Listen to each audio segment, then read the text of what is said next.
अभी मैं हूँ प्रयाग स्टेशन पे।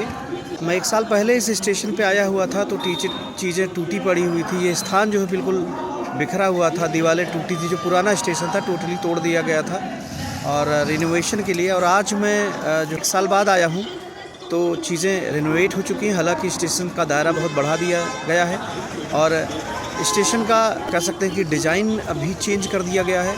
दादर वगैरह भी थोड़ा सा रिनोवेट हुए हैं और कई सारी चीज़ें चेंज हुई हैं, जैसे कि लाइटिंग। और की ट्रेन लेट रहती है तो उस कंडीशन में लोग यहाँ पे बैठ सकते हैं, कुछ बिछाकर लेट सकते हैं। सारी सुविधाएं दी गई हैं। हालांकि कुंभ की वजह से जो है प्रयागराज के जितने स्टेशन थे, यहाँ से लेके बनारस वाली रूट की मैं बात कर रहा हूँ, तो सारे स्टेशंस पे काम हुआ है। और जो छोटे स्टेशंस थे उनका भी रिनोवेशन हुआ है, उनका भी दायरा बढ़ा करके चीज़ें बनाई गई हैं, चीज़ें कंस्ट्रक्ट हुई हैं।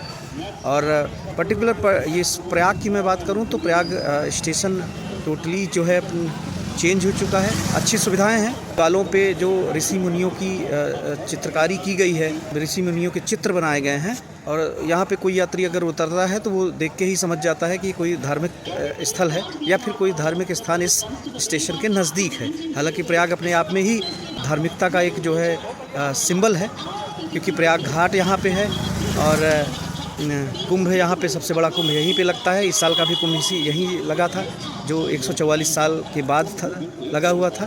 संगम नगरी है जहाँ पे माँ गंगा जमुना सरस्वती का मिलन होता है। यहाँ पे लेटे हनुमान जी हैं बिल्कुल संगम के पास ही। तो पुण्य नगरी तो है ही है।